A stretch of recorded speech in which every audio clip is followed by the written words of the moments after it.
Hello, my name is Luis Canelon, and I am responsible for supply chain in Venezuela. To give you a little bit of context, I would like to talk about our footprint. Our distribution network of finished goods and wrapping materials include 2 manufacturing facilities, 11 branches, and 12 major wholesalers nationwide. As the world continues to experience disruption from the coronavirus, we are no strangers to volatility and adaptability.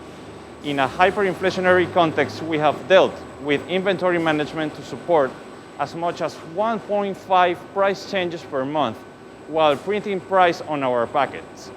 And from 2019 up until today, we have dealt with demand signals variation of 5 per month on average. And as we will see, this is a supply chain team that thrives under these conditions. And we will show you what have been done this year to deliver above unexpected results in an important areas such as service level and cost-saving initiatives. Hello, my name is Orlando Gomez. I'm Logistics and Distribution Manager. For 2020, we set various goals, which were mainly focused to increase our service level and making our distribution process more efficient. The current situation in Venezuela in terms of sales volume has reduced since 2018 from 5.7 billion to 3.6 billion by 2020. This drop in sales volume generated that the true fleet at the time was underused. To adapt to this new status, we focus in 2 major aspects: using smaller vehicles and creating a new combination in the dispatch route. This will translate into a better use of the space available to move our product in each of our units. As a result of this, we obtained 2 important achievements. First, the fill rates increased up to 20% point in 2020, going from 75% to 95% for the last quarter. Additionally, as a result of the change in the true fleet, we designed a new payment method to the transport supplier, going from route-based to capacity and route use-based, generating a saving of $280,000 until August.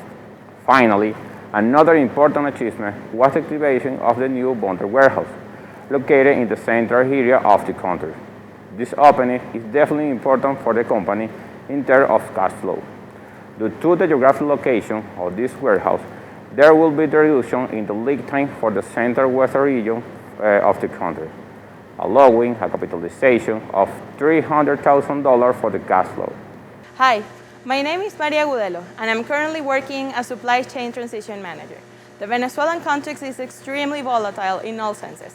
This means that the planning process is not very straightforward, especially considering that we have received over 45 abnormal demands year to date. This translates into having at least 1 every week. However, it is important to highlight that even with this scenario, the factory never stopped because of a material shortage. In fact, we have not only guaranteed the wrapping materials availability, but also the efficient use of resources considering initiatives developed by multifunctional teams with aims of reusing and recycling wrapping materials. These initiatives lead to a total slops reduction of from 5% to 1% in the last 3 months. Additionally, when comparing the amount declared as non-criminal loss for 2019 against the accumulated by 2020, it is remarkable to see a 66% drop in these figures. This reduction is based precisely on strategies that differentiated reuse of materials without generating any impact on the factory efficiency. And speaking of efficient resource allocation, it is worth mentioning how inventory management took place to avoid impacts on the cash flow. Providing the right product at the right time with the right price was key to support the financial strategy behind 11 price changes that took place during this year.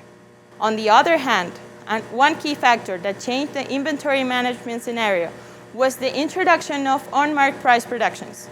Starting in August, this new scheme became present as a part of our regular sales. This meant that we could begin to raise inventory levels without affecting cash flow. Therefore, we were able to increase finished good availability from the equivalent of 6 sales days to approximately 32 days after the second shift activation in September. As you may have witnessed, in 2020 has been a year full of challenges, changes, and projects. In order to successfully develop our processes, we relied on different tools provided by IWS, but especially focusing on zero loss mentality.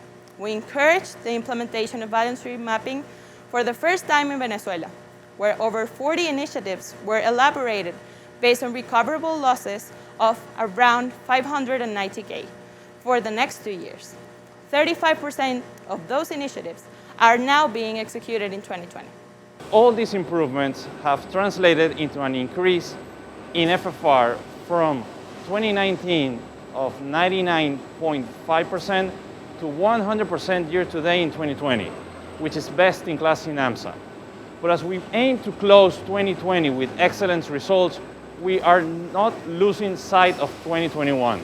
We have adjusted our distribution network, including air dispatches and migration of branches to small depots and cross-docking points.